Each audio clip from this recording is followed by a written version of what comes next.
Hey guys, Matt here from Hammond Valley Farm. I thought I'd give you a little update on the farm. It's August 15th today.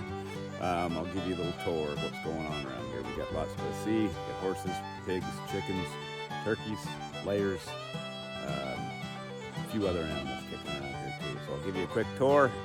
So enjoy the ride.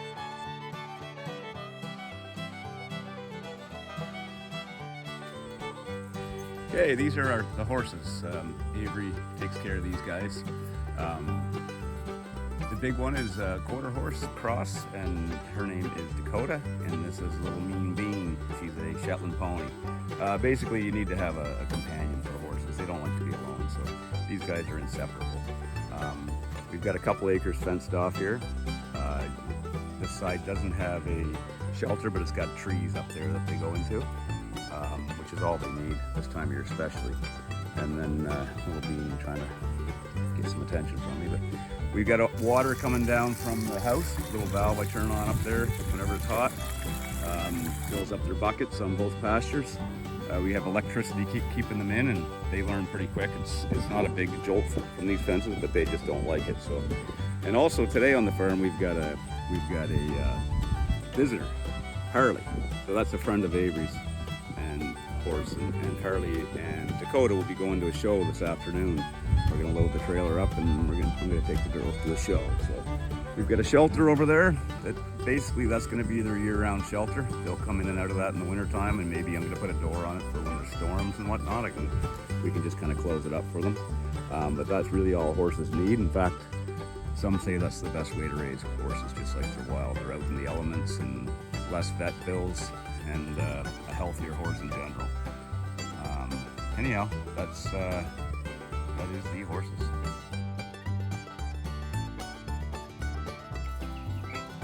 Okay, here is the chick setup. These guys are about 4 or 5 days old now. You can see they're starting to get the little white tips in their wings there.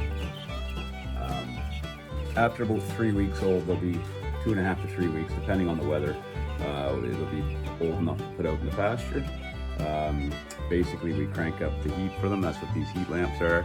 And then when it gets too hot from body heat or ambient temperature, that fan kicks on. So you'll want to keep them on 24-hour feed and lots of water as well. So if you look at this setup, basically the fan, I keep a little flap on top of that, and it opens up when the fan kicks on. But everything's controlled by this temperature controller. It's first thing in the morning, so it's a little cool outside, so you can see that temperature is 75.9 degrees inside there, because I had it open for a while. My set point is 94 degrees Fahrenheit, so you want it really hot. I'm going to drop that down because they're about 5 days old, so start moving that down a degree or two every few days. Set that at 92 for them. And you kind of use, like, you look at the birds for that set point. If they're all spread out against the walls, it's probably too hot. And if they're all huddled under the lights, then it's probably too cold. So these guys look pretty content when I open it up, so I'll just start dropping that temperature down. It's good to have everything automated like that, because the more accurate you are with the temperatures, the higher the survival rate and the faster they grow. So I want to be on top of all that stuff. That's the chick setup. This is a trailer, just a dump trailer, and I have it in my carport. This is attached to my garage, so that's the chicks.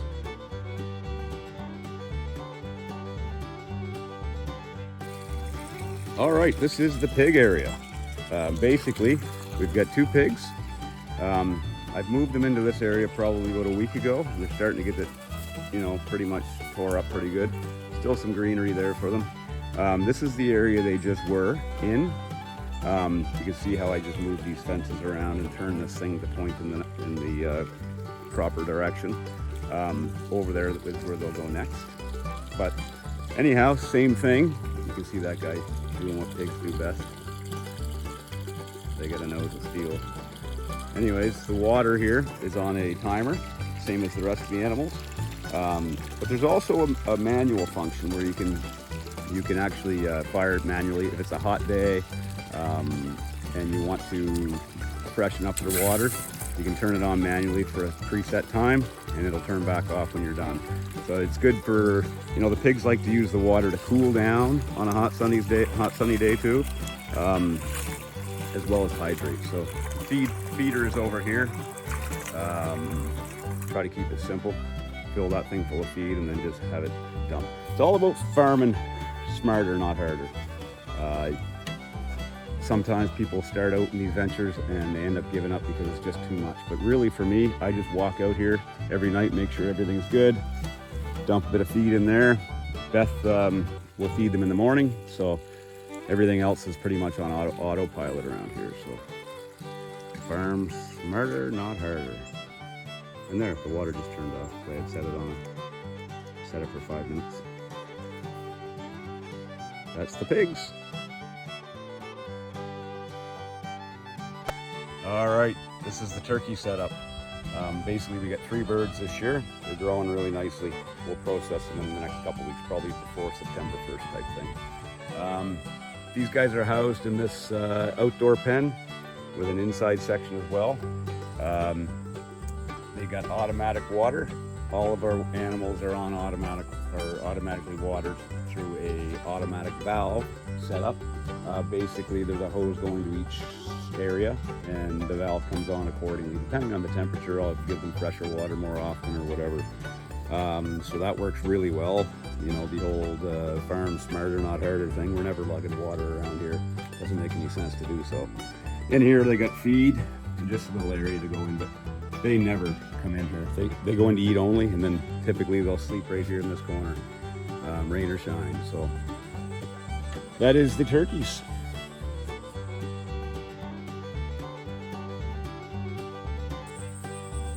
Last but certainly not least is our laying hens. So basically this pen, I plan to side it or something someday, but it works pretty good. Not the best looking thing in the world, but these sides roll up in the summer and roll down in the winter time, and I have little clamps that hold it down. So they live in here year round, and in fact they'll sleep out on these roofs even in the middle of the winter. Once they acclimatize to the temperature, they're quite resilient. So basically same thing. They've got a indoor coop here. They got water and a timer. You fill that feeder probably every 2 weeks or something, really. And in the back there, you can maybe see the holes, and you access that from the outside. So you just basically have a look, make sure the water feeds good, and grab the eggs on the way by. So very simple. This thing I drag around with the tractor, and I'll show you a trick to be an animal safe. This isn't protected by electricity.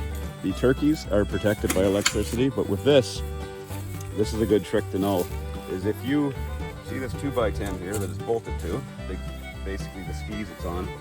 If I had to put this on the outside here, the animals would know to dig underneath, right? But because it's there, the foxes and raccoons will come to the edge, get out of here, and try to dig here and realize they can't do it, and they'll just give up. So that is a pretty good trick to keeping chickens in. Never have I had anything dig underneath this thing, and I've been running it for probably 5 years. That is the chickens.